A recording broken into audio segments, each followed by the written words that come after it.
What's up, iTunes, Podomatic, Spotify, and of course YouTube? That is right, the long-awaited turn of the During the End Phase podcast is here. It has been a long while. I believe it was like April last year since we did a recording, and I'm great to be back alongside Carl and Rob. Say hi, guys.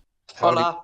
So we have finally decided to pack the During the End Phase podcast. So for those of you that are new to this podcast, welcome. I will give you a rundown of exactly how we lay out our podcast, and then we will crack straight into it. So we lay out our podcast pretty much like a standard turn of Yu-Gi-Oh! We start with the standby phase, where each member of the podcast will bring you a card that is either rising or falling in value, and a tech deck or card for the upcoming format. And trust me, for this upcoming format, it is going to be incredibly fun. Yeah, maybe. Then we move into the main phase. So the main phase is where we talk about a top 3 topic. This time we're going to be talking about our top 3 cards from 2022. Now these are going to be our own personal cards, and then we've kind of created a collective top 3 cards of 2022.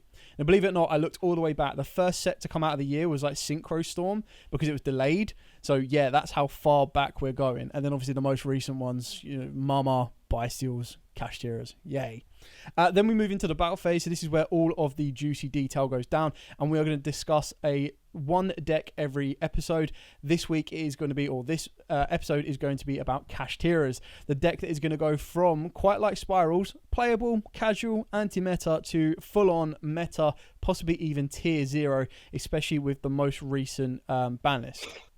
We then move into main phase 2, and main phase 2 is where we will discuss an upcoming product, but in this sense we'll probably have a quick look at some of everything else that does come out in February, but mainly we're going to be looking at Photon Hypernova. As a note, at the time of recording this podcast, Konami have officially just dropped the first leaks from Photon Hypernova, but we do not have the confirmed rarities. By the time this episode comes out, all of those rarities will be confirmed, so all you'll be hearing in this is speculation, and you can either tell whether we got it right or we were far off the mark. We then move into the end phase, and this is where we answer your listener questions. A lot of you guys have got in touch, sent us in questions, and it's one of the best ways for us to kind of answer them directly and get multiple views or answers to said questions from every other member of the podcast. So with that long and in-depth introduction out of the way, we are going to dive headfirst into our standby phase and the ones to watch. So, ones to watch, as I previously just explained, each week the members of the podcast will bring you one card that is rising or falling in value worth picking up or selling, and they will also introduce you to a tech card or a deck that they have had incredible amounts of fun playing, or a card that will help you counteract the meta. So, we start off with our Market Watch one, and we're going to start off with Carl. What is your card that you feel the listeners should be picking up or selling? Funnily enough, I believe people should potentially pick up Regulus, Therion King Regulus, since there will be a new generic rank 8 comes out that makes this searchable. If at any point you're able to get a machine in the grave or a Therion, if you just want to play the Therion engine, you will have a searchable Omni Negate, as well as other effects that come from that XYZ, which I'll probably talk about later when we talk about the Photon Hypernova set. Yeah, I saw this the other day as well. The fact it's generic is insane, and it's like a spring gun. For those of you watching on YouTube, I will try and get some images to put up, so if you are watching, you can see exactly the cards we're talking about, because we won't be able to always get the translations correct. We don't know the rarity of this card yet. Chances are it could possibly be a secret or an ultra, but it is really, really cool. And if you like the Therions, or you want to be looking at more of a rank 8 Therion deck, this is definitely one to be looking into. So definitely a shout out on the Regulus. I would love to get hold of Starlights, but you know, I spend way too much money as it is. And there's a very good question, actually. There's a very good listener question that I'd have in this conversation earlier, but we'll get to that later. Anyway, Rob, what is your Market Watch card for this week? So, Market Watch wise, with the release of the new Gishki support coming up, I would highly suggest picking up Gishki's Shadow. It's basically the entire tribute for the ritual monsters with the new one coming out that's just busted. You don't actually play Gishkis, you just play them all at 3, and then mixing it with Sprite, because they're all level 2, it unlocks all the Sprite combos as well. Yeah, so luckily at the moment the Gishki Shadow, if you're an old school fan and you want to be following on with the new support, the Shadow's like £1 as a super rare. Fear and King Regulus is a little bit more difficult. It's at about £30, but considering that card went from like 50 to 25, I think was the lowest I ever saw it. It's kind of cool to have. Okay, so my Market Watch card could arguably also be a tech card, but I kind of brought two as well because they kind of share the same name.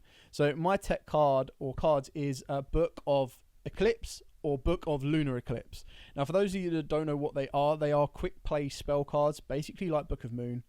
Lunar Eclipse lets you discard one card to target exactly 2 monsters on the field and flip them face down. Book of Eclipse lets you turn all monsters on the field face down defense position, and then during the end phase, for every one of those monsters that gets flipped back up on your opponent's side of the field, they draw a card. Now, the idea is that one targets, one doesn't, and it's incredibly good against the Kashtira matchup because they will usually end their board on 2 XYZs, if not 3, and of those, one of them is one that is going to be locking out your zones, and that's Shangri-La. Shangri-La's effect reads that as long as it remains face up on the field. So even if you negate its effects with darkworld and no more, which we'll talk about a little bit later on in more depth, the zones will still remain locked. The only way you stop it is getting it off the board or flipping it face down, which is why Book of Moon, Lunar Eclipse, and just general Eclipse is quite good.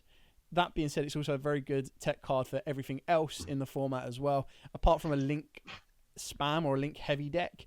But that's one thing you can guarantee the Kashtiras are not going to be able to go into because they do have a brand new card that locks them into XYZs. Lunar Eclipse is kind of slightly sold out online. You can find a couple for about £4. It came in a secret and a super. And then Book of Eclipse itself, you can pick up like a play set for £2.75. And I believe it came out in Tactical Masters, so like a rare on that one. And I think the highest rarity is like it is an ultra rare. I didn't realise it was an ultra rare in Dude. Yeah, it came out in like the Dude or the Judas, like the Dupo one, whichever set that was. Yeah, I don't know. I can't believe it came out in Dude, and I didn't even realise that. Interesting. I've probably got a playset somewhere. Might be cool.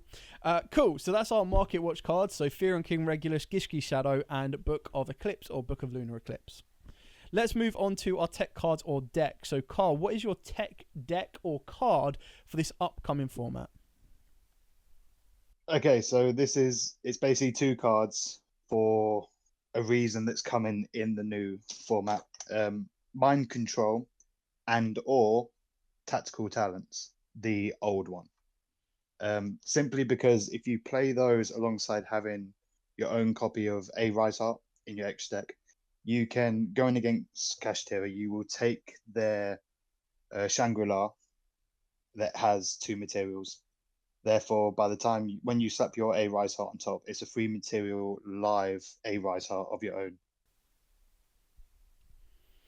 Yeah, I mean, especially with the reprint that it got as an ultra, it did dip in price, and now it seems to be the card that everyone wants to play. And as you'll hear us mention quite a lot throughout this video, something like Kashtira is definitely going to be on everyone's lips because everyone is pretty much bored of the whole let's mill everyone's deck out deck, and on top of that as well, people are a little bit, they're ready for something new. Rob, what is your tech card or deck for the upcoming format? Mine is Chaos Hunter.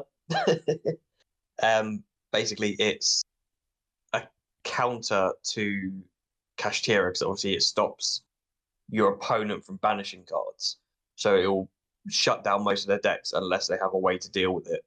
But obviously, if you are playing a banished deck, it still allows you to play because it only stops your opponent.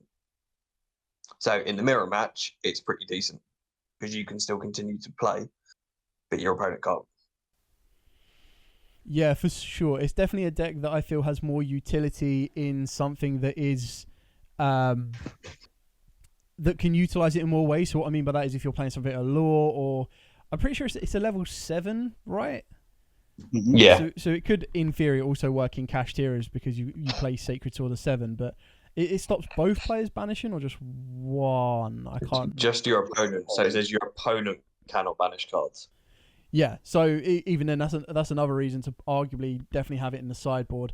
I like the idea of it because I highly expect that when we get into this format, especially if I would like to think there's going to be a ban list coming in between now and YCS London, which, by the way, the YCS London of the day of recording this podcast, the tickets dropped. So if you are local or you're planning to come over, make sure you pick up your tickets for that as well. But I would expect there to be a ban list. I'm hoping that Konami are not going to think that Photon Hypernova, which comes out at the start of February, is going to be acceptable all the way through February, March, and then straight into April for the YCS. But you never know. I wouldn't be surprised. It's got tier support. They're not going to want to hit them. Yeah, I mean, I would like to see some of the old stuff kind of get like a bit of a peg back, but because I don't like the idea of going into YCS London and it's going to be Kashtiras with D shifters and just flunderies everywhere. But we'll talk about that a little bit more in depth later on. My tech card or deck on this one is actually just going to be a deck to watch, and that is Tractrix, because, and we'll talk about this. We'll talk about this more when we get to the product review for February. But towards the end of February, Tractrix also get a brand new structure deck that gives them some really cool cards. They're still lacking like an out-and-out insane boss monster, but it's another one of them decks, quite like Exo Sisters as well, that can play under D-Shifter. They can play D-Fissure. Now, obviously, in matchups when they are playing tier elements, great. They probably win that 9 times out of 10. It's when the meta shifts to always being Kashtiras and always being Flunderies that cards like Shifters and D-Fissures that are incredibly powerful and match winners against one lot of deck becomes dead and useless against the other. So it's give with one, take with the other. And I feel what I quite like about looking at the format is when you look at Kashtiras, it's all about digging out the extra deck, whereas the strongest thing in a extra deck for Tractrix, they play multiple of, same with Exo Sisters, and then the trap cards can be incredibly powerful. Like being able to floodgate now is so much better because, you know, trying to floodgate a tier board sucked because they just fuse with it anyway. So that is pretty much it for that section of the standby phase. Nice, short, sweet, simple, to the point. We've kind of given you a couple of cards to go and look for the upcoming format. I feel that Chaos Hunter could also be like both of these, or the majority of these, can kind of flip between the two of Tech Card and or Market Watch. So you're pretty much getting double the value. Anyway, let's wrap this one up and let's move into our main phase one and talk about our top 3 cards of 2022.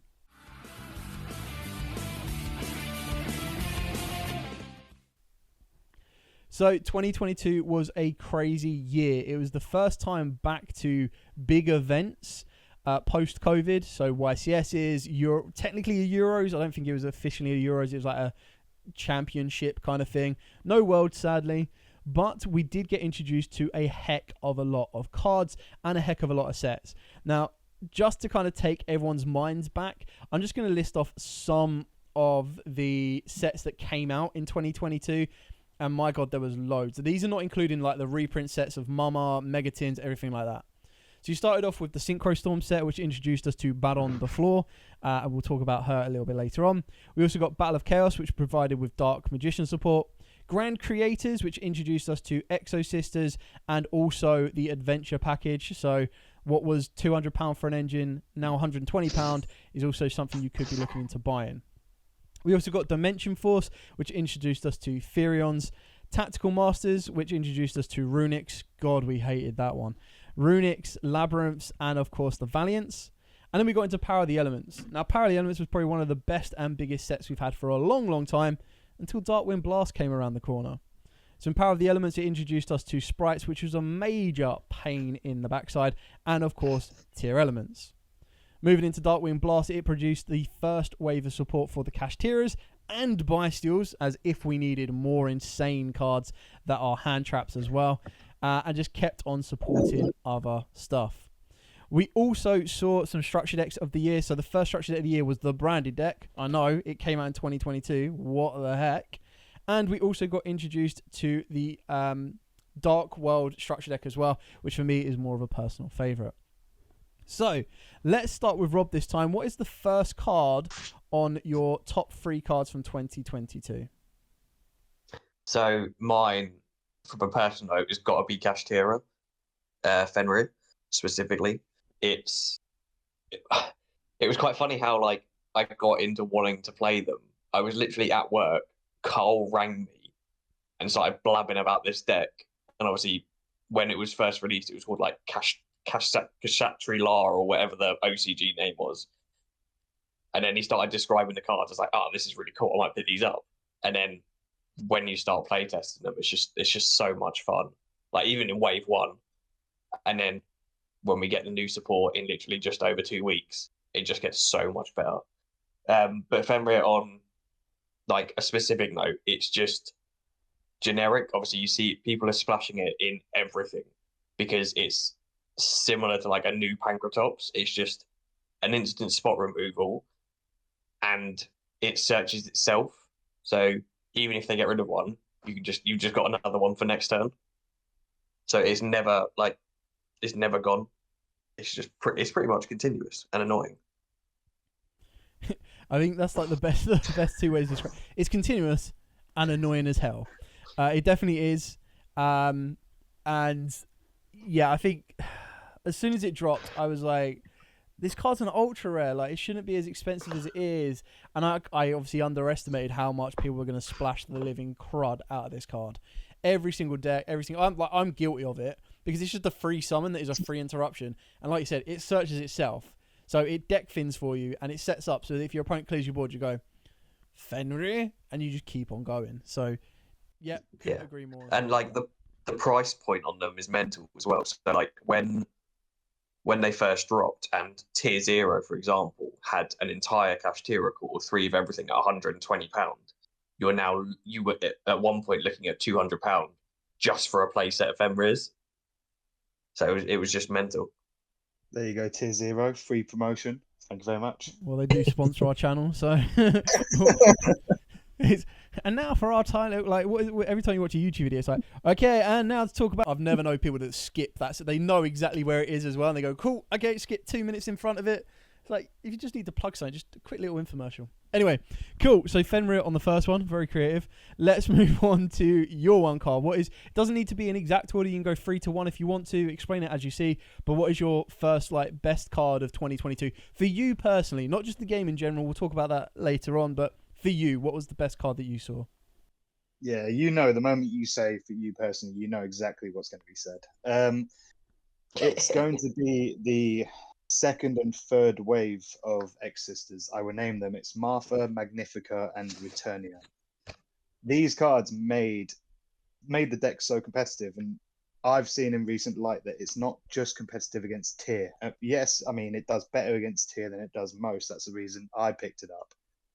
But the new wave of support, giving it 2 banishers, one of them doesn't target, including another banish from Magnifica and another banish from, I forget, the first Ultra extra deck one, but 4 removal, Michaelis, 4 forms of removal, and an XC summon during your opponent turn, maybe even 2. The deck is amazing. I would never normally play a deck of, let's say, this style, but Weebs.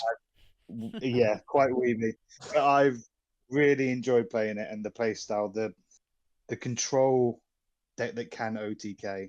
It's been amazing fun for me. Yeah, I mean, it's definitely very, very strong. The fact that the deck can play D-Shifter, D-Fissure, everything kind of like along those lines as well is absolutely insane.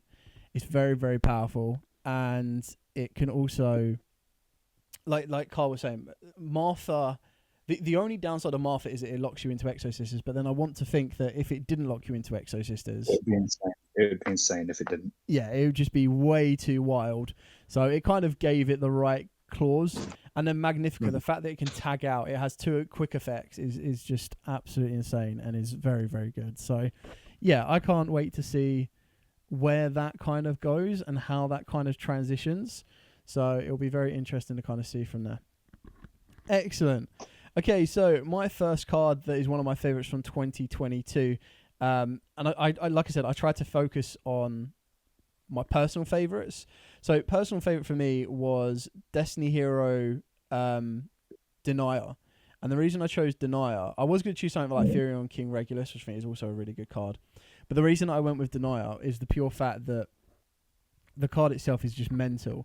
For what it brought to Heroes, yes, it did have some other options. It does have some other elements to it. But the fact that it basically gives you 3 Mali, and if we ever got a Mali back to 3, it technically gives you 4 Mali, is brutal and absolutely awesome. So I do highly, highly enjoy that.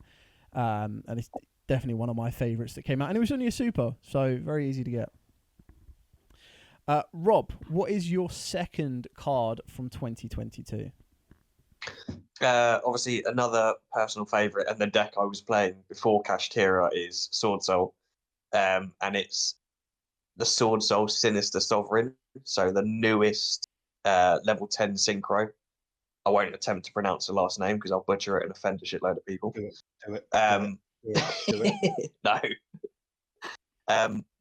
Like the card just does so much. So if you synchro while it's on the field, it draws you 1, which is like these are all once per turns. Then it's if your opponent activates a spell or trap effect, you burn them.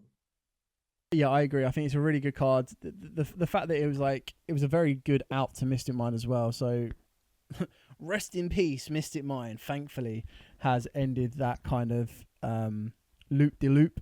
So it's nice for that to be gone. And it was a nice little out to that. It is incredibly annoying. The fact that it's got 2 effects alongside also having the original burn of long one that you make it with. It's like you have the ability to burn your opponent for 36. It's just absolutely disgusting, completely annoying, and causes huge amounts of issues. So definitely a very good choice, and it works really, really well. It looks awesome as well. I kind of feel that Secret takes away from the detail of the card, but hopefully when we get Megatins 2023, you'll actually be able to get it in Ultra and see it a little bit clearer as well. Cool. Carl, what is your second card from 2022? So I'm going to channel Joe here, and you know what's coming. DDD, Device King, Deus, Machine X, alongside Griffin. The fact that DDD went from absolutely nothing to getting a structure deck to becoming a rogue competitive deck to then disappearing because it can lose too badly off hand traps. So all of a sudden they got more than 2 cards, but 2 cards were all that was necessary. And they became competitive. Sadly, they've now kind of rotated out the format just because there are so much more powerful things. Like they're a focused dark deck, so bestials completely destroy them. But Machine X gave them an interaction other than negates during the opponent's turn to basically snatch steal, but you add it as a material. 1 card, multiple pops depending on how many gates you have on the field. Alongside the generic negates you could do, the deck became revived in 2022. Yeah, 100%. And on top of all of that, if that wasn't enough, for us here in European TCG, we actually got Zero King Rage as well, which everyone in America have had that for absolutely ages from day one. So that was kind of cool to get as well. So my second one is, it's kind of hard to nail it down to one specific card because I can't tell which one has done more for Dark Worlds than the other. Obviously, on one hand, you've got the Grepher Fusion, which is absolutely insane, and the fact that it allows you to trigger your secondary effects is unreal. But then on the other hand, the fusion spell that makes it is just as mental. A quick play that allows you to discard your cards and can also allow you to discard a Fiend as effect to add it back to the hand is crazy. So in theory, you could get a Grepher pop plus an additional Dark World search or whatnot, and then whatever you search, you can then activate to bring the spell back to your hand. So you've also got Genta as well. But I feel on that argument, I feel as a standalone card, ignoring the fact that it needs the materials to be made, the Fusion is probably the best. The Fusion monster. But then as a card and what it brings to the archetype itself, the Fusion spell is definitely very, very good. So I really do rate those. Very good structure deck for the Dark World decks as well. Excellent. Let's move on to the last one of our top 3. So Rob, what is your final top 3 card? Again, another personal favourite is Baron de Fleur. Like when it first came out, obviously everyone was hyping it up, and again, I remember being at Carl's, and it was like 40, 50 quid. And Carl, there was one on eBay, and Carl went, "Shall I pick it up?" And I went, "No, like leave it and like see if it goes down or whatever." Next day, £100. I was so sorry. It went 50, 75, and then I said, "No, we've got to do it now. It's going to go up again." Rob was like, "No, wait, it would go down." it went up to 100. It was in a very poor side set that was the best level 10 synchro the game has, and everyone was able to play it, so it just kept going up and up and up and up, and it just wouldn't stop. So, and this is it. It's the fact that no one, obviously, like Synchro Storm, because it was delayed and whatnot, no one actually ended up buying the set. So then there was very few of them floating around. So that's obviously why people wanted their money back, because those that invested in it needed the money back. Yeah, it was a terrible set. There was not many. Yeah. But obviously, like Baron itself, it's a pop once per turn. Obviously, it's a negate once while on the field. But then it's the fact that you can just tag out again. So particularly in Sword Soul, you just bring back long one, level 6, and then you've 9 times out of 10 got access to another token, and you just make it again. I do want to point out one thing about Baron. It's a lot of people are saying about selling theirs at the moment because the reprint's coming. I actually don't recommend selling personally. I mean, have a go at me if it works out the opposite. But for the price you can get one now when it gets reprinted, I honestly think the price difference between having the original and the reprint is not going to be like big enough to make it worth your while selling it. No, so this is definitely a set we'll talk about in a future episode, but it's called Maze of Memories, and I think it's due out in March. And it's going to be it's going to be another one of them sets that's just going to be so convoluted with trash that stuff like Baron is going to get buried, and we still don't even know the rarities. So like they could put it as a ghost, they could put it as a starlight, they could put it as a secret rare. If they put it as a secret rare, then you sell your ultras and people are upgrade to the secrets. If it's just another ultra, there won't be more on the market. There'll just be the reprints that'll be on the market, so it will still maintain a decent level of value. Cool. Carl, what is your final card of your top 3 from 2022? Carrying on with all my opinions being quite anti-meta, this one I couldn't believe when I saw it, and it's in so many of my extra decks and side decks, and that's Garura, Wings of Resonant Life. Incredible. The fact that we got, as a TCG exclusive, a super poly target that hits the majority, I'd say 75% of decks, is insane. So no longer are we waiting for people to put 2 darks to go into Venom. We actually had a card that not only takes away 2 of their monsters, but then when we get rid of it, we plus off it. It's an incredible card. It's an incredible anti-meta, and it does hardly anything to Kashtira unless it's on their end board. Yeah, I'm glad something else was mentioned apart from the standard lineup of what we'd come to expect. So, yeah, that's a really cool card. The fact it's a TCG exclusive as well is really, really good. It's a nice generic super poly target. It gives you benefits if you wanted to play it in something like Dogmaticas as well. Just by being able to be sent, you can get additional draw off it. It's a really cool all-round fusion monster. Okay, so my final one for me personally, no surprise on this one, is Illusion of Chaos. So this is the ritual monster that came out in Battles of Chaos, which was the start of 2022. It's just, it took Dark Magician up a level. Like, it increased its consistency. It meant you could be playing like 9 versions of Rod, 9 versions of Souls, because you'd have 3 Illusion of Chaos plus 3 Preparation of Rites, and it came as a Starlight Rare, which hurt my wallet quite a lot. Well, I mean, we got Jet Dragon. You got better. Oh, yeah. If you compare Blue Eyes to Dark Magician, yeah, you definitely got the crap end of the stick on that one. Okay, so the top 3 of the year. So these are we've kind of come together and talked about this. Now, Fenrir is there, but I don't want to mention it because Rob's already done that. So I'm going to talk about 3 cards that I still think are incredibly powerful. Before we do that, here are some honorable mentions. So Sprite Elf, Sprite Blue, Gigantic, the Sprite deck themselves. Tier Elements as a deck, the honorable mention, they're incredibly good, very, very powerful. Ishizu cards, we all know what they do to the meta, but they're boring as F. Guardian Chimera, I think was a really cool fusion that we got in Battles of Chaos. And the best thing about Guardian Chimera is everyone underestimated it, and it dropped to like £10. If you were lucky and got it at the right time, it was like a £10 card. And then it went, people can play this in branded. Then looking into the top 3. Now, like I said, Fenrir would probably be on here, in my opinion, as a card of 2022, but I wanted to kind of give the spotlight to something else.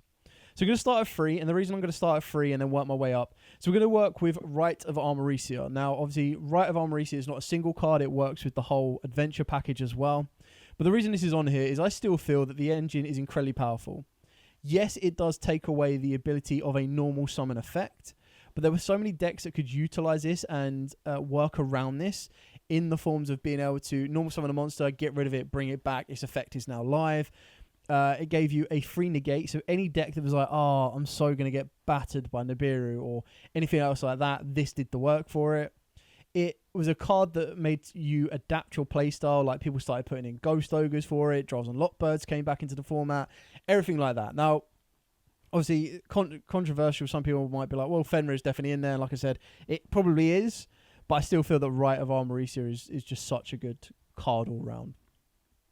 The second one of the year, now I highly expect a lot of people even forgot this structure deck came out. But it came out on like the 15th of April, and that was, of course, the branded structure deck, so Outbash Strike, and this introduced us to Branded Fusion.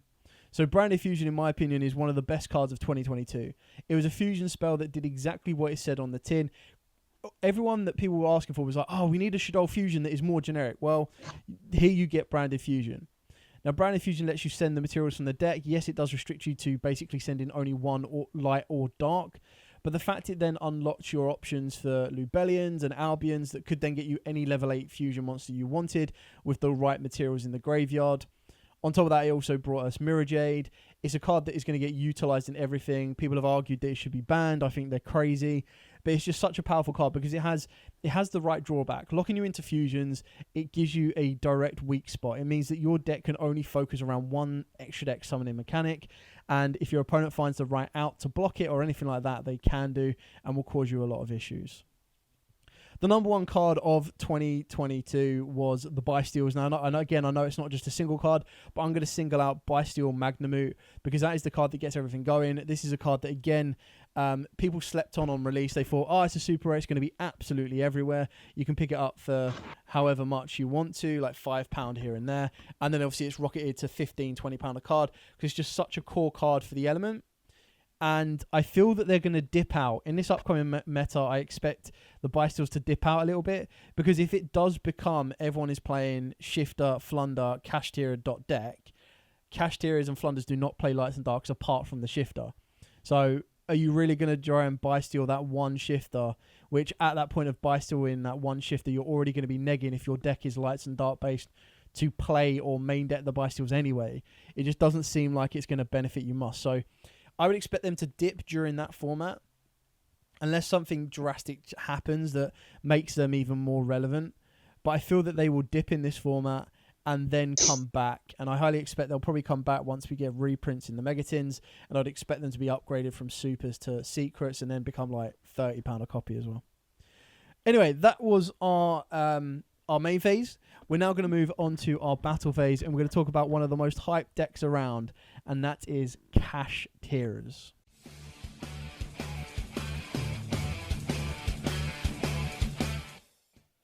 So, Kashtiras are a brand new art type that was introduced to us in Darkwing Blast. It is a level 7 based art type, now introducing a level 4 monster in Photon Hypernova, along with a lot of consistency cards. The first wave consisted of Kashtira Fenrir, who we've already discussed in quite depth, Unicorn, who rather than searching out a monster can search out any Kashtira spells, which again, when we talk about the new cards in Photon Hypernova, takes it up a whole new level. And then Ogre, that also searches you out the one trap that they have. Again, Photon Hypernova gives them another brand new trap. It was a level 7, rank 7 deck, which is why the common decks you'll see right now are playing stuff like Instant Contact. They are playing Ascended Thunder. Heck, they can even play Prankatops. But when we get the new support, they lock themselves into XYZs, but they get brand new introductions such as Rise Heart, which is an awesome rank 7 monster that can be ranked on top of any Kashtira monster as long as it has used its effect that turn. And then it also introduces us to new spell cards that can special summon Kashtiras from the deck, increases its consistencies. You name it, you want it, you've got it. And I highly expect this deck to be very, very shiny post-Photon Hypernova. Now, Rob is our local Kashtira player, and he's played it every week. So I'm going to let him kind of take the reins on this one and talk about Kashtiras, how they're going to evolve with the new set, and then Carl can come in and offer his opinion on the upcoming format. Like, I'm already crying for my bank balance in terms of rarities. Like, it's gonna hurt. But yeah, so in terms of news, like support for Kashtira, like Wave 1 was decent, but Wave 2 just makes them so much better. So starting with the level 4, which is obviously like the new Reinhardt, Rhino Heart for Tyr and Scareclaw, you got Rise Heart. So when it's normal or specialed, you can banish a Kashtira card. It doesn't have to be a monster. And I'll get onto like all the spells and traps have effects when they're banished. So banish a Kashtira card from your deck, it becomes level 7, and that's not just till the end of the turn, it's permanent. So even if you don't Xyz with it there and then, you've got it for the next turn. Just quickly, the fact that stepping on that one, it's quite funny because this one replaces Psy Beast. So Psy Beast was like a level 2 monster that came out in I can't even remember the name of the bloody set. It basically was years ago, like a £2 rare to like a £15 rare. It was absolutely hilarious. My bank so like has a lot to thank that card for. Yeah, so Carl and I picked them up when they were like you say, like 50 to £1 per card, and then they shot up to like £15 for an old school rare. It's like, it's mental. So I sold mine, obviously, when Rise Heart got announced. So I was like, I'm not going to need it at that point. So it's pointless holding on to. But yeah, like the fact that Rise Heart, even you don't even have to normal summon it. It's so you can still save the normal summon for Birth without a tribute for a standard level 7 Kashtira. So yeah, it's just all round good. It's another Kashtira name as well. Sticking with the monsters, you've obviously got the Scareclaw and Kashtiras. The tier 1, so it's a quick effect to special summon itself, and then you banish a Kashtira card from your hand. Again, not an issue because they've all got effects when they're banished. And then when it's summoned, you can mill either the 3 cards of your opponent's deck. So with if you've got D-Fissures, if they probably won't be playing them because new XZs is a D-Fissure on legs, easily be banishing the top 3 cards of your opponent's deck. I think something is it doesn't just banish from hand, it banishes from grave as well. So banish your Papias, which Rob will come on to add back a resource. Papias, yeah. Papias. Papi. Papias. Papias. Yeah. The Scareclaw one, again, so it's just like, it's another free special summon if you have a Kashtira. Like, it's the fact that they're all pretty big beaters. Apart from the Scareclaw one, it's got obviously no attack because it's Scareclaw in their defense, and that's the whole thing. But it's still got a 2600 booty, so it's still substantial enough. Then moving on to the XZs, it just does so much. Like when you read it, you're like, oh yeah, this is decent. Oh well, no, it's still got more effects that it does. So the fact that it's a D, already said, but it's actually no, it's better than D-Fissure because it's any card. Yeah. Anytime a card is banished, you can attach a card to it as material, and then you can detach 3 materials from it to banish a card on the field. So as soon as you detach those 3, you're already going to be adding back 1 resource from its own effect. And the add 1 back is once per chain, not once per turn. So you can just continuously add back resources every time you're banishing a card. So you're never really going to struggle to have those materials. Yes, it's a high cost of 3 to detach, but it's not going to be an issue at all. Moving on to spells. So obviously you've got the Prime Planet, the new one. I think it's called like Parios or whatever they decide to name it as. So it searches you a Kashtira monster, which is again pretty big because obviously at the minute you're having to rely on Fenrir to get your search started. It boosts all monsters you control, not just Kashtiras, by 100 for each different attribute among the field. All the Kashtiras are different attributes, so you're potentially going to be boosted by 500 already, and they're all beefy. And then each time a Shangri-La activates its effect, you can pop a card on the field, and that isn't once per turn. So if you've got multiple Shangri-Las activating their effects to either protect themselves or during the standby phase to summon one, you're going to potentially be getting multiple pops off per turn. Yeah, I think Spell-wise, just to note, when you can go into your battle phase, declare an attack with that, use its effect to protect itself, and for some reason it seems like on EDO Pro it doesn't seem to activate, but it does. So that's another way to force out another pop. are we talking with Shangri-La? Yeah.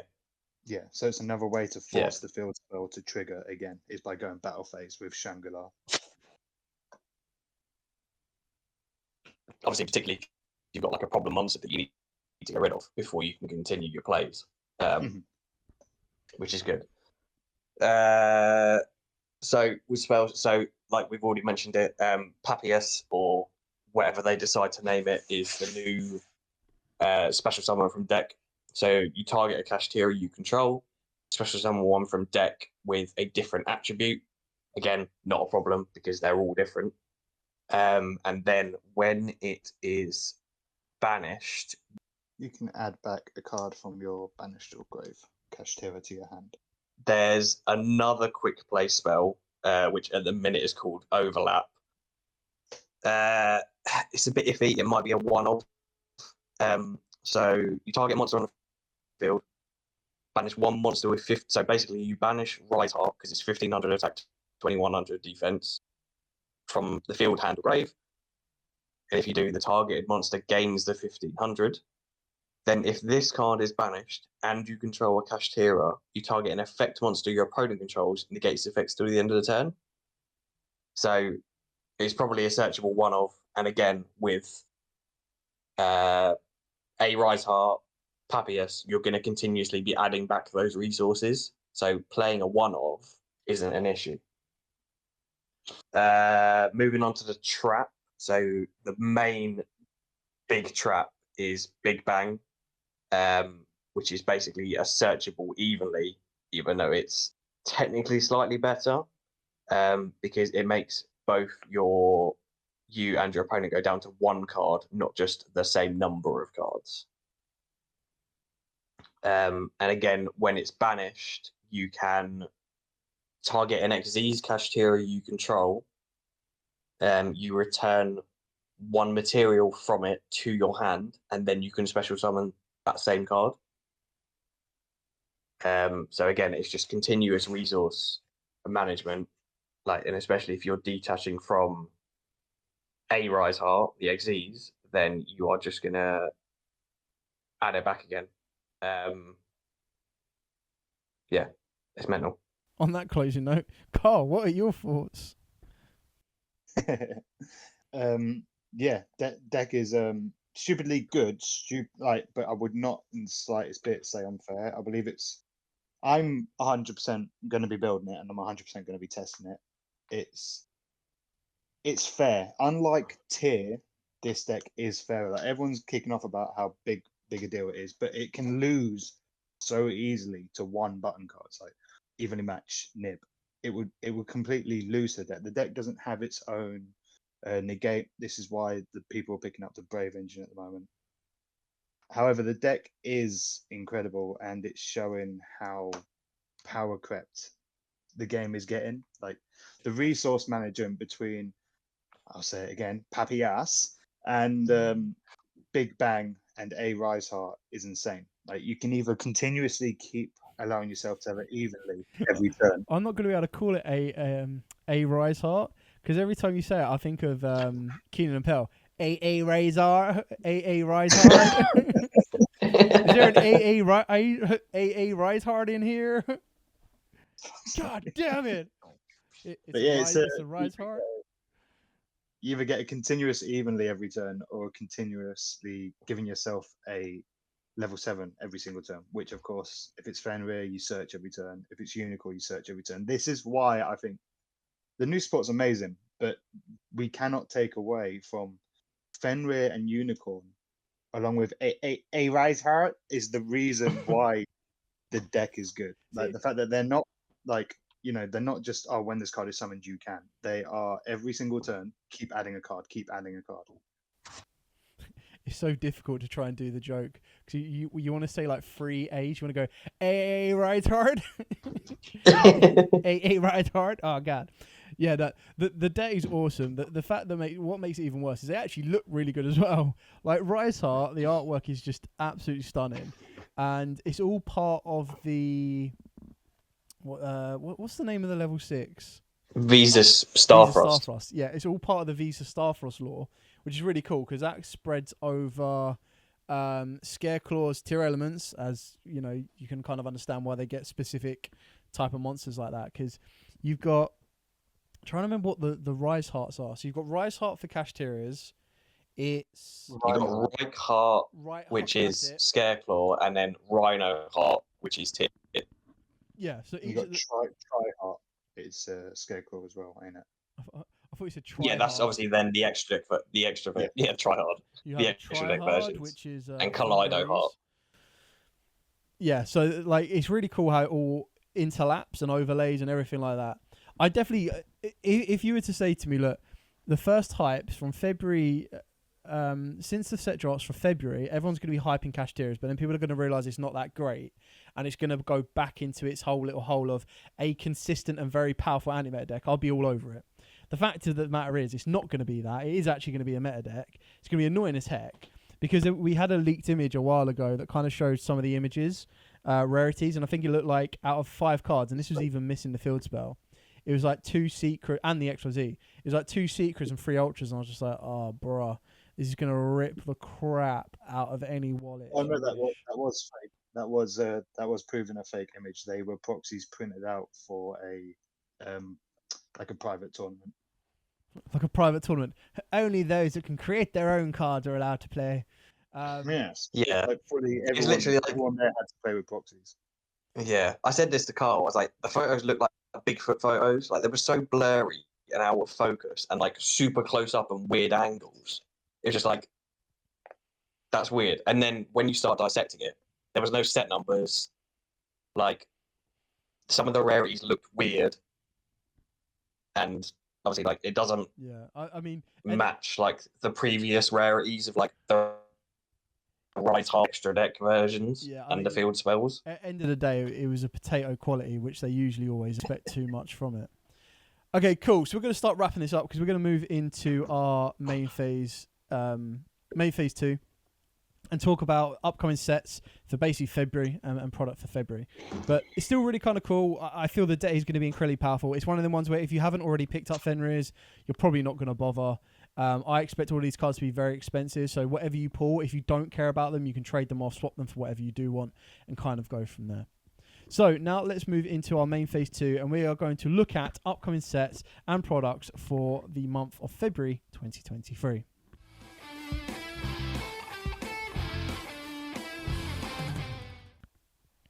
So, looking at the brand new products, obviously the star product of this month is Photon Hypernova. It provides support for, and this is where Carl's going to cringe and feel his wallet and butt cheeks tighten. It provides support for Evil Eyes, Chaos Monsters, Kashtiras. On top of that as well, there's also Ishki support, the Photon support, Galaxy support, you name it, it's all support. There's also branded support in there as well, or technically Despia support, which overlaps into Dogmatica support as well, which is insane. Some of the artworks on these cards, I just looked at Branded Light, and it's the artwork on that is unreal. Anyway. So, Carl, do you need a tissue? You done? Oh, it also, let's not forget, it does also introduce us to triple tactic tasking. So for everyone that doesn't know what this is, if your opponent has activated a monster effect this turn, It's a normal spell, by the way. Set one normal spell or trap directly from the deck, except itself. It cannot be activated this turn. Or if your opponent controls a monster, you can activate that card, add that card to your hand instead. So I can just go, cool, add Lightning Storm, blow the board up because you negated my first Lightning Storm. The card is nuts. It's basically like Triple Tactic Talents, but for spells and traps. It's not as good, in my opinion, as Triple Tactic Talents, but what it does give is it just means if your opponent has activated a monster effect that turn, so unlike Triple Tactics, which has to be in the main phase, it can pretty much do everything.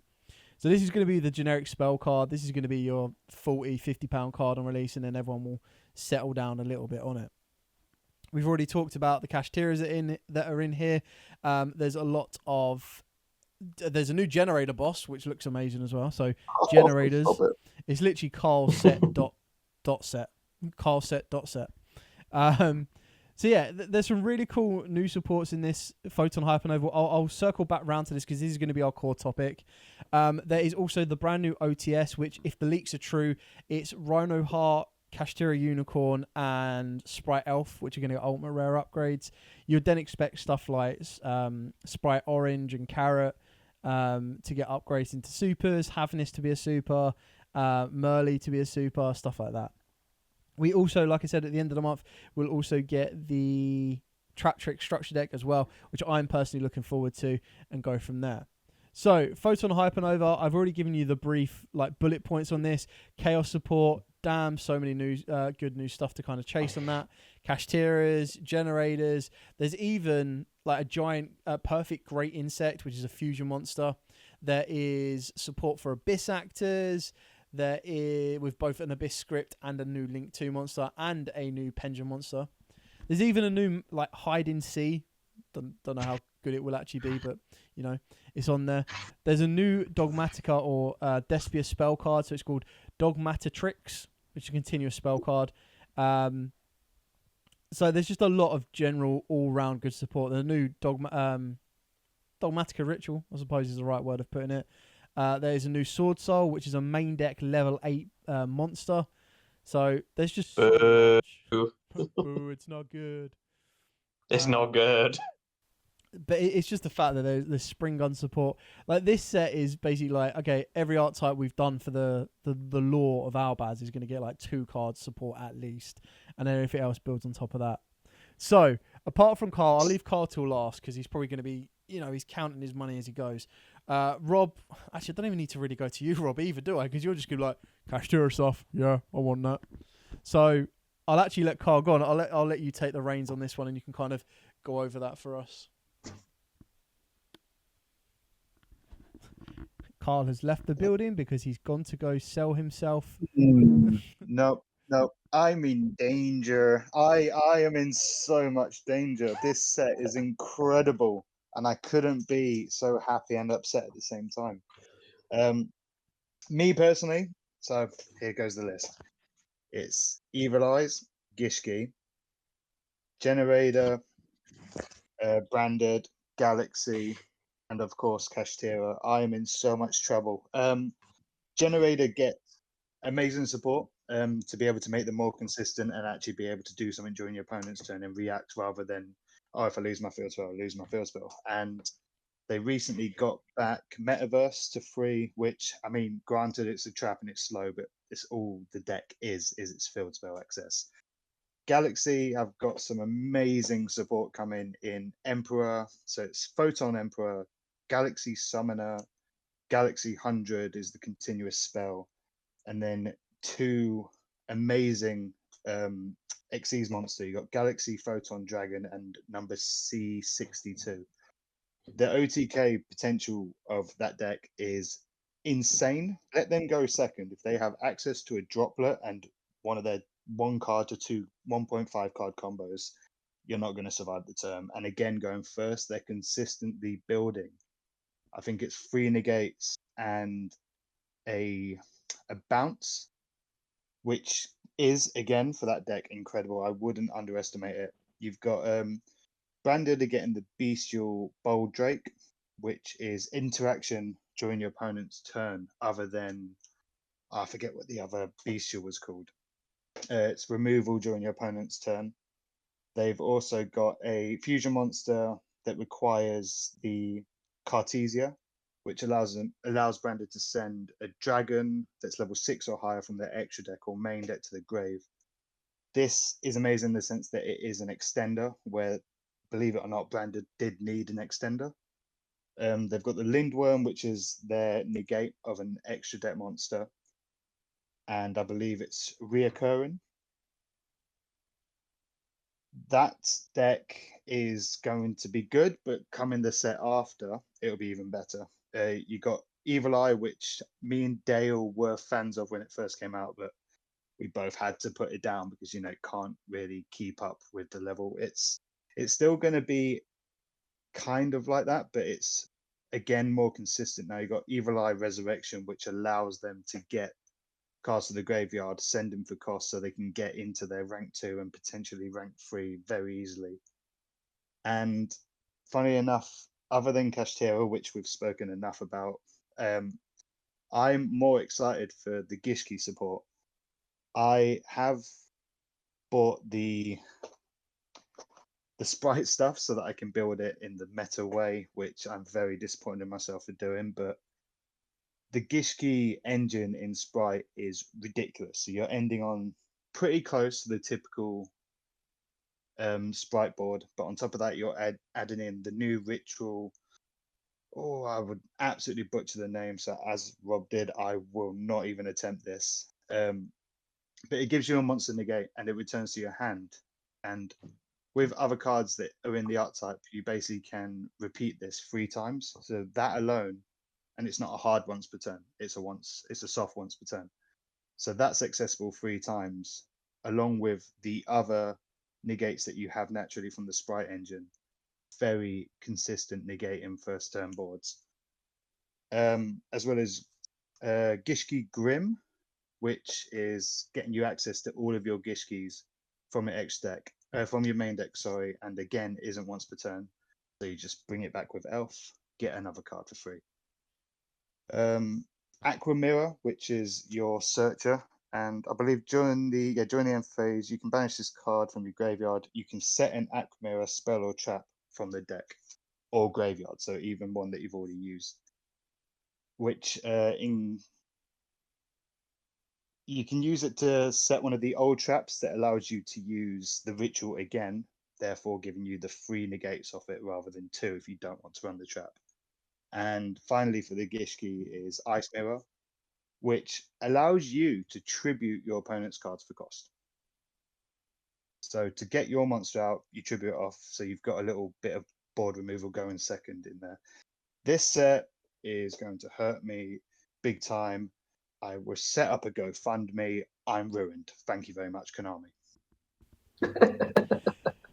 I mean, just to highlight how ruined he is, he's been contemplating buying a case of this set back and forth for like the past month and a half, and he still hasn't come to a decision. Yeah, the set's absolutely crazy, not just because of its meta implications, but we've already talked about just general legacy support for certain archetypes that a lot of people play as for casual fun. And then on top of that as well, you've got generic spell cards in the form of the Tactic Talent card, which may or may not see play. It might be one of them cards that there's a lot of hype, drops down, pick up at 20 quid, and then it'll start to slowly creep once Jesse Cotton or someone of that level puts it in their side deck and everyone's like, oh my god, this card's actually really good, let's go for it. So there's a lot to I go. think you have to also mention the Therion now. So the Therion is interaction during... It's interaction in the sense that, so obviously it gives you the search of any Therion card, which is great. It's a generic, I think it's 2 level 8s or more.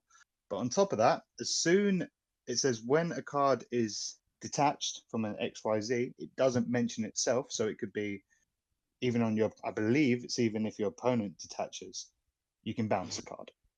And it's non-target removal. Correct. So if this card has material, you can add a Spring Gun or Therion card from your deck's hand. And that's just if it has material. You don't need to detach or anything. And then if an XYZ material or materials is detached, you can target one card in the field and either destroy it or return it to the hand. Again, you don't detach for that. So you have an every single turn, search out a Therion or Spring Gun. Now, chances are you're probably going to go for a Therion monster. And just kind of build from there. It is a machine, so if it does hit the graveyard, it is a target for Regulus as well. So it's a very kind of cool generic circle. Okay, so that pretty much wraps up the Photon Hypernova. Like I said, I'm not going to go to Rob because he's just going to go, yeah, Kashtira's money, bumhole hurt, let's do this. So we know where he's going with this. Let's move on to the end phase and let's talk about the listener questions that you guys have sent in.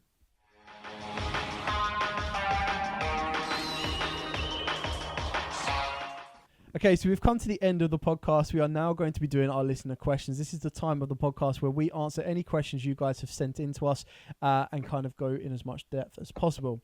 So we're going to start off with the first question. The first question is from Reach. Is Eldritch truly unplayable while it coexists with Bystials in the same format?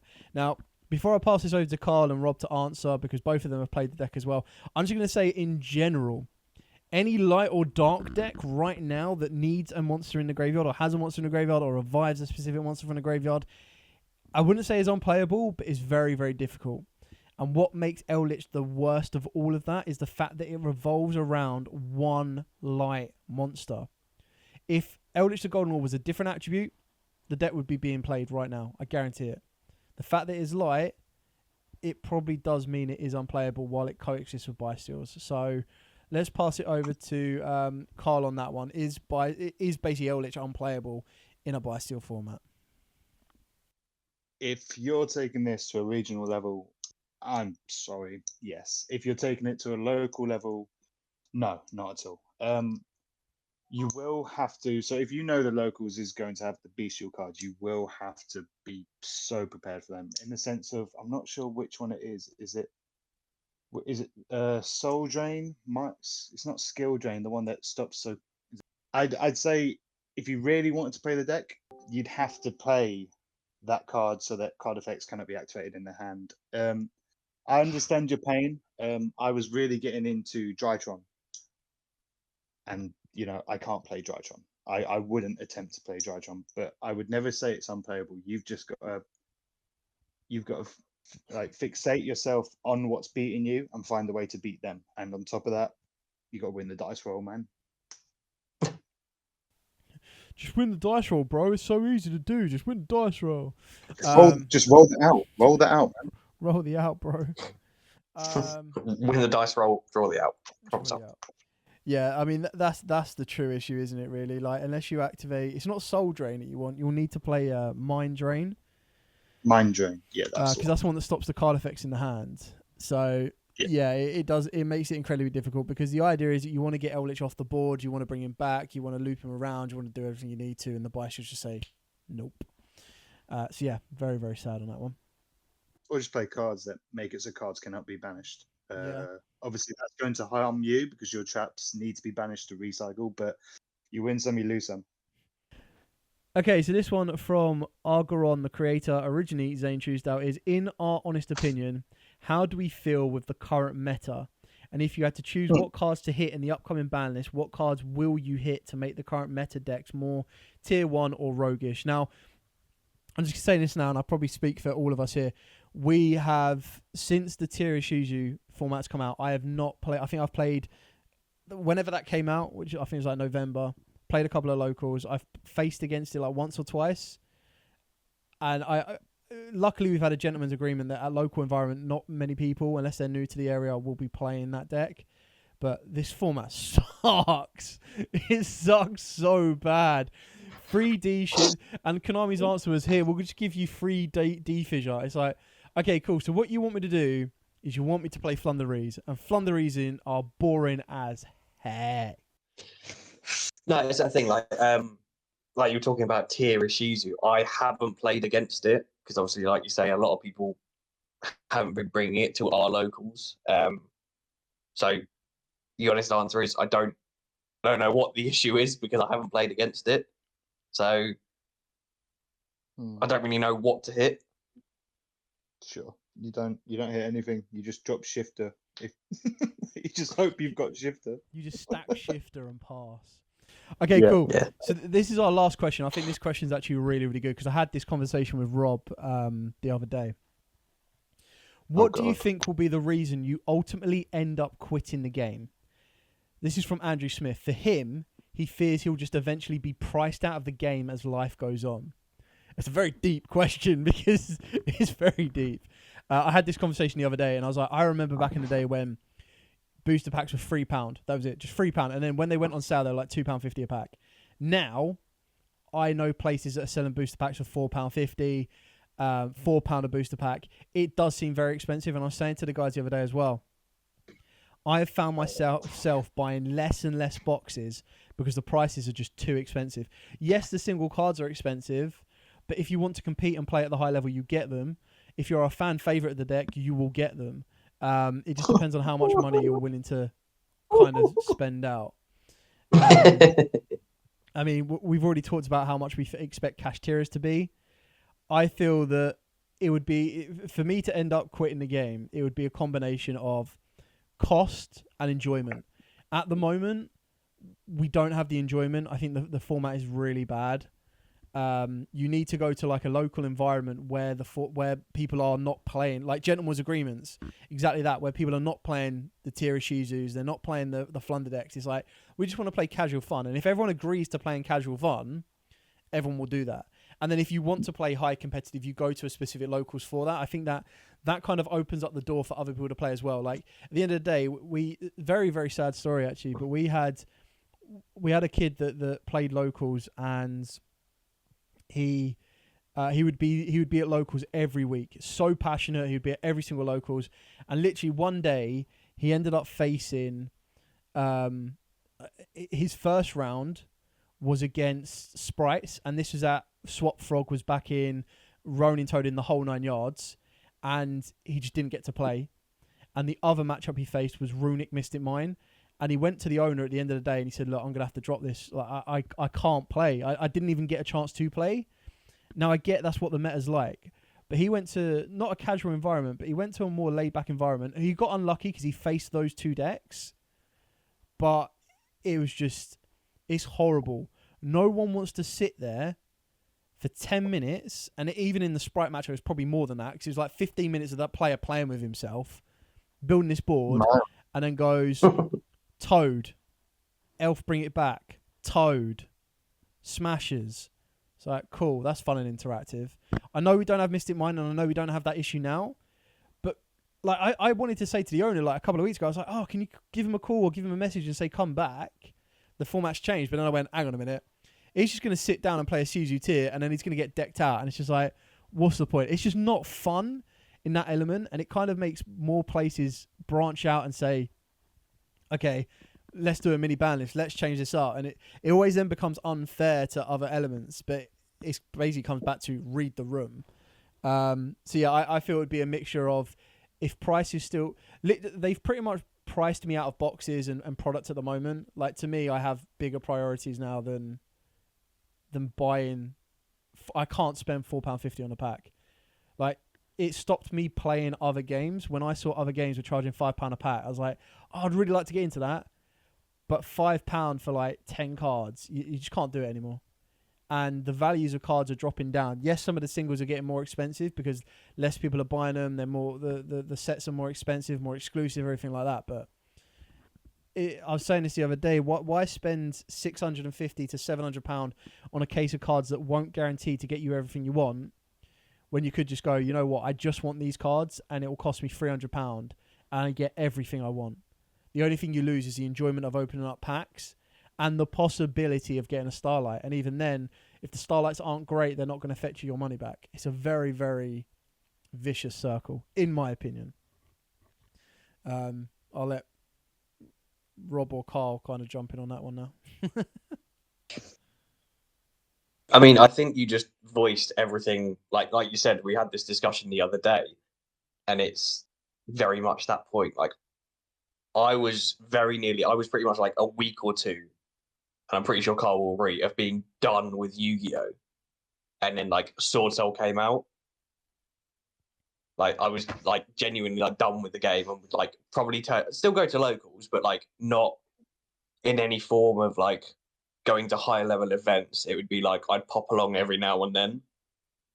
But then it like there's a deck that you like and it just sort of drags you back into the game. And particularly now with Kashtira, like I've started picking up extra side deck cards and picking up this and picking up that and looking ahead.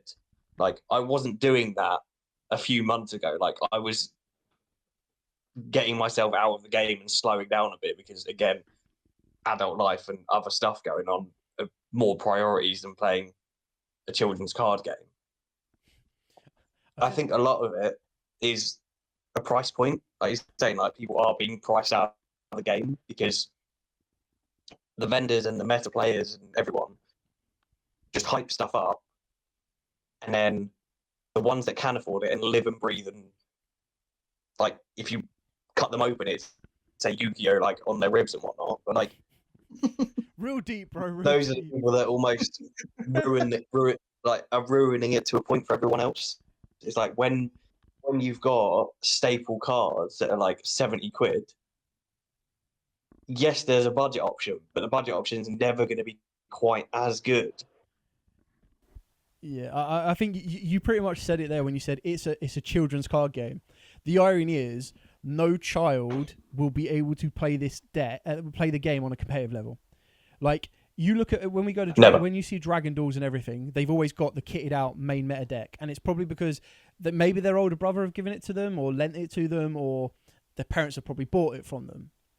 You then also look at like you were saying about vendors and everything else. You can take the Yu-Gi-Oh! Dark Magician's the shoes as a perfect example. Those shoes were £100 retail, and they hadn't been officially released. So early access, all right, you might bump up a few. But the fact is, people were scalping those to get the Dark Magician card and then selling the Dark Magician card for nearly £1,000, which is ridiculous. Luckily, now the place that was selling them early and Adidas have officially released them, or will do in a couple of days, probably a couple of days after this episode comes out. But basically what I'm saying is it's now become even more accessible. So the card is now being sold for the same price as the shoes. So if you're like, I want the card, you might as well buy the shoes with the card and then sell the shoes, and vice versa. Off the back of that as well, the more and more you look at it, it's exactly that. Like you look at the financial implications in order to kind of enter a game, and then if you just want to play for casual fun, it's so difficult to do that. And if you're a new person coming into the game, it's very difficult to sink your teeth into, because I feel this is something that should be done more often, and I don't think it gets promoted enough. I think there should be like, not an under-18s league, because I know also they do Dragon League, but I feel that every local store should offer the chance to say, we're going to do an under-15s league. Now, I know age doesn't dictate everything, but you would like to kind of say that the under-15s league or the under-15s tournament would be more accustomed to playing casual decks. It would be all about getting into them. You'd kind of want it to be like I'm going to go to a football term on this one, but kind of like the championship to the Premier League. I know that's like a big, very big kind of...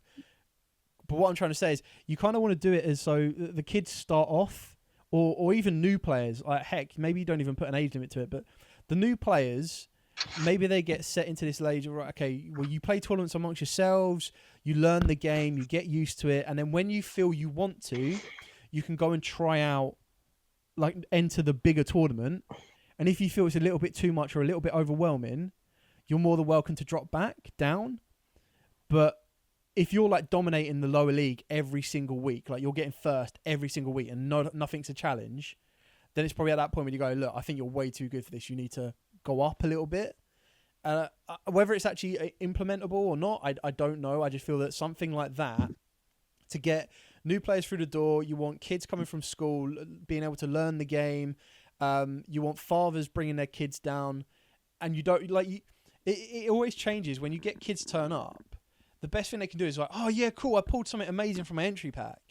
Whereas you kind of want a kid to be able to go, oh cool, I won my first game, and then extend that to go, oh cool, I've now got mid-table, I got a bonus pack, and then eventually get to the point where like, oh yeah, I've won a little. Like, you don't want them to be playing in the same tournament where they get smashed by the same person or the same deck time after time after time, because then it just demoralizes them, and then they go, all right, I'm out. Like, it's so tricky for younger people to kind of get their heads around it and then stick with it. So, I mean, yeah, I mean, you both completely said it all. If you're not enjoying the format, then everyone gets the same feeling. if you can't adapt and enjoy it with the adaptations that are forced into place with whatever's currently the meta, it's going to be hard to keep a clear head and stay in the game. I do think more formats need to be implemented. Like, I know they have started doing Edison and GOAT format at large events, but like Magic did, they had multiple formats all running on different days, even the same day, different time slots. If more effort was put into running other formats of Yu-Gi-Oh, I believe it would keep people in, because once you've got that deck, you've got it. It's not gonna be power crept. You can always do little adaptations to it, but that's it. Like, I would personally, if there was more Edison formats going on, I'd probably levitate to them a fair bit. But yeah, that's just me personally.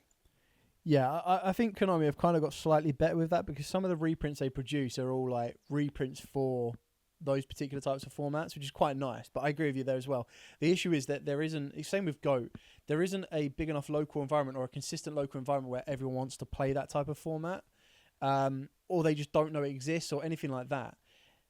But like you said, if you get hold of the older decks, I think that's where maybe old support should be coming into play. Like, Konami should release, like, I know it's very difficult for them, but maybe they release like a legacy pack or like a legacy OTS pack where you can only get it if you play in an Edison tournament or a GOAT tournament. And the one thing you need to separate from that is you need to make it, because you look at Speed Duels, and I'm using Speed Duels as an example because their tournament packs, the cards you get from the tournament packs are worth stupid amounts of money because not enough of the tournaments are held. Whereas with the Edison ones, you kind of need to make it a thing where everyone can play it. The cards they need to be attractive for the players, but you kind of want it to be people are coming here to play the Edison tournament, and the tournament pack you provide them is a nice little bonus. Not, oh, I'm only playing this Edison tournament because the prize pack is amazing. The prize pack is worth £100 if you pull this one card. It's like, I get it, you need to have incentive to be there, but the incentive should be playing an Edison format, because exactly like you said, at least when you buy an Edison deck, you can buy an Edison deck or a GOAT deck at the lowest rarity possible, hopefully still be relatively cheap, play the deck, learn the deck on a basic level, build up, and then start branching out from it. Anyway, just before we finish up, so there was someone that actually responded to the comment of Andrew Smith. So it's called Wonky Biscuit, and I think, again, he pretty much echoes everything we said. He said, even beyond the price, the inevitable erosion of the game due to power creep is already starting to hurt. Cards like Regeki, bad example, but we'll go there, aren't considered game-ending anymore. I've had duels at locals and regionals that have ended with just showing your opponent your hand and explaining how screwed they are. GG, go next game. I mean, he's not wrong on that at all. Barrier statue, do you have the out? No. Okay, guess we're going to the next game. The sense of community has also been systematically destroyed over the last 4 years. No new players can get into the actual TCG because of the price and expansive rules. Old players are slowly but surely experiencing an exodus from the community due to the same reason. The game won't last another 5 years, I'm afraid. Konami tried to bleed us too much. The goose has laid its final golden egg. Now, obviously, I don't agree with that last statement. I feel the game will constantly be around no matter what. There'll always be people that will pay the money, that will do what they need to do, that will build the decks, and spend all of their money on it. But I highly agree with what he said about new people struggle to get into the game. I really, really want... I know Konami tried to do this, but they did it in the wrong way. I really want Konami to do what Pokemon do, and what they did, or Pokemon do, is I think they reprint all of the decks, or the top 2 decks from Worlds, and they reprint the entire deck, and it's like clearly labeled as a sample or something else. Possibly, I don't know. Maybe it's something a local environment should do, but like maybe a locals could, in theory, print the top 12 deck lists, maybe something like that. Print proxies, paper proxies, printed out, so they're not legal to play in a proper tournament, of the top 12 decks or 10 decks from the top 32, something like that. Give them to the kids as free entry. Just say, look, here's just some proxied cards, and then let them play. So then straight away, what you do is you start them off with a mid-range deck that is already that you know is competitive, but you want to keep it as simple as possible. So I feel like being able to say, right, okay, here is a printed branded deck. Only focuses on fusion monsters. We've given you the expensive cards in it as printed proxies. Learn this, learn the fusion mechanic, learn this deck and build off the back of it. You can do this. I know that's what Konami are doing with structure decks, but Konami seem to have this great ability to go, here's a structure deck. It's bad. But you're missing these 10 cards that you need. Like the perfect example was bloody the Salaman Great Structure deck. It's like, hey, this deck's ready to go, but you need this card. Fair enough to them. They did make it only a rare. Bad on them that they short printed it and made it incredibly hard to get, and it became like a £15 rare. It's like, And the fact that you have to buy 3 structure decks that you even have the potential to play it. yeah, it's like they give with one hand and then take with the other. So I'm not like completely digging them, but actually, this is something I was going to say and I completely forgot. Going back on, I think Rob's point as well about vendors overinflating prices. Now this isn't a plug to Tier 0 games or anything, but it's one thing you actually do have to stop and respect if you look at the two. So just putting this into perspective, okay? When Amazing Defenders was released, the pre-orders for a Rescue Ace core was £175 on eBay, right? Tier 0 dropped their core on a week before release, £100 for the core. As Rob's like, now obviously they do sell their product a little bit cheaper. They probably should be putting a little bit more price on it, and they are selling fast. They do sell quickly. They do sell very fast, but at least their prices are realistic. When they first drop, they're like, look, if you are the fast, what I don't agree with is someone buying multiples of the cores because they know that it's good value for money. So, for example, and this is just hindsight, this could be completely wrong, whatever, but let's say the Kashtira cores went on sale from Photon Hypernova next week or something, right? There should be, in my opinion, a limit on it's difficult, but there should be a limit on people being able to buy cores. Now, obviously, I know people could then go, oh, right, well, I've got one core in the basket. I'll then just go and put the singles in my cart as well. And technically, I've bought two cores. But I feel there should be a way. I mean, even if you do that, you can still put the limit on saying, you know, only 3 of each card per thing. Because we don't want a greedy person. Like, we don't want someone to go on there and go, oh, crap, Kashtira cores are 200 quid each. I'm just going to buy, and they've got 10 available. I'm going to buy all 10. It's like, bro, you've just dropped $2,000 on 10 Kashtira cores so that you can instantly resell them. Like, I get it. It's a business to make money. But surely if you were to put a limitation on it and say, right, only you can only buy one core per person, and you can only buy 3 of each card per person, within reason, like of the new cards, maybe of bulk cards, like bulk commons from like 2006, let them buy whatever they want of. But it's all about mediation. And at the end of the day, I'll never forget this quote. It's like it's stuck with me for absolute years. It's from Rush Hour 2, believe it or not. And no, it's not. Damn, that guy ain't going to be in Rush Hour 3. It's greed will imprison us all, and my God, does that not symbolize with the game of Yu-Gi-Oh more than anything? Jesus Christ! I get it. If you're trading into cards and you're like, that card's going to be worth money in the future, I'm not saying leave it in some dude's binder. All right, trade into it.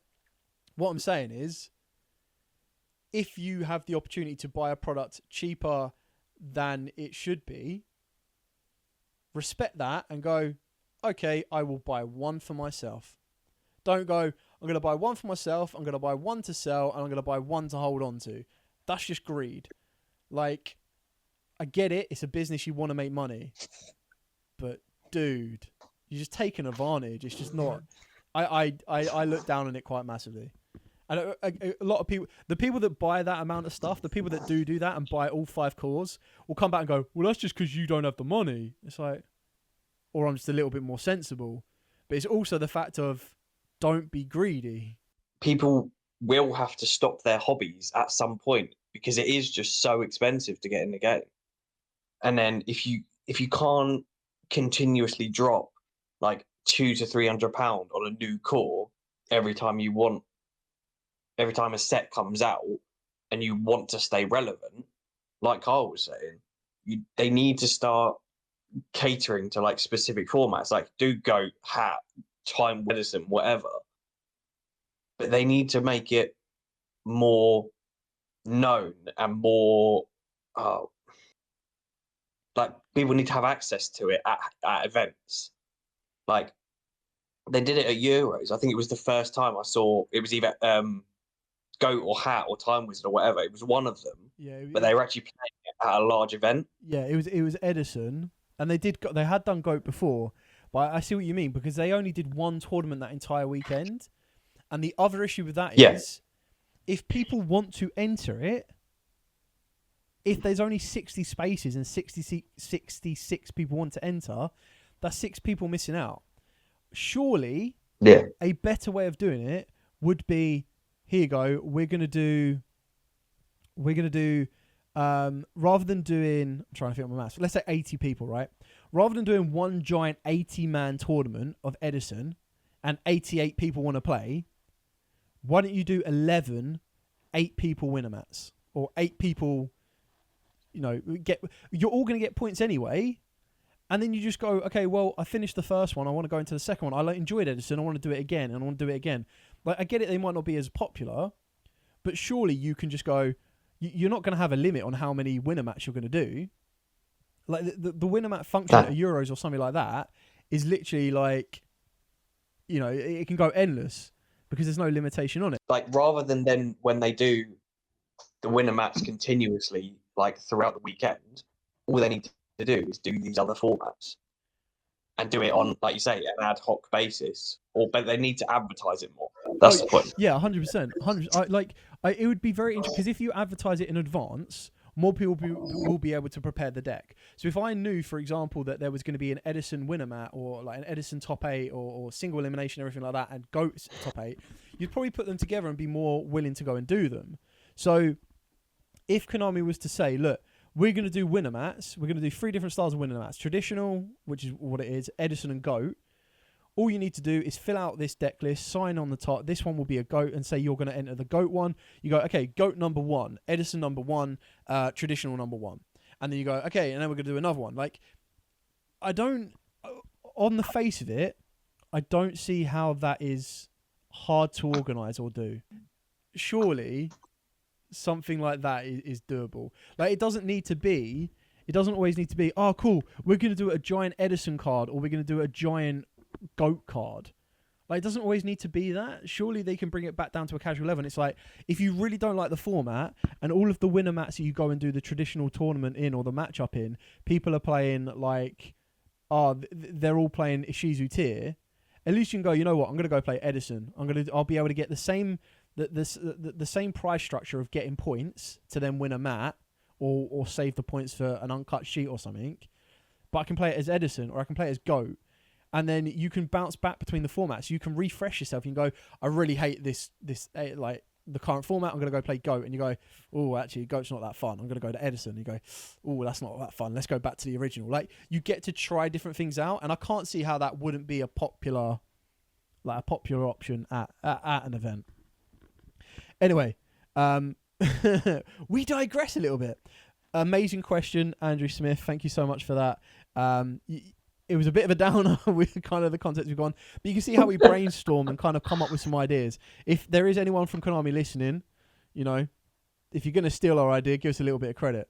Anyway, thank you so much for watching. Well, not watching, but watching if you're on YouTube, listening if you're on iTunes, Podomatic, or anything else like that.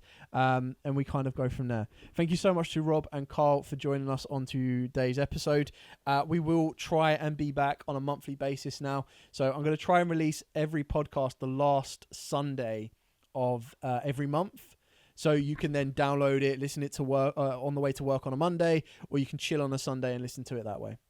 Anyway, thank you so much for listening. Don't forget to like, comment, subscribe, share the whole 9 yards. Follow us on all our social media. Keep up to date. And if you do have any other questions we didn't get to answer or anything else you want to put through, by all means, please send them to us on comments or anything like that. We're very active on YouTube and all the other platforms. But for now, as absolutely always, guys, stay safe. And of course, happy dueling.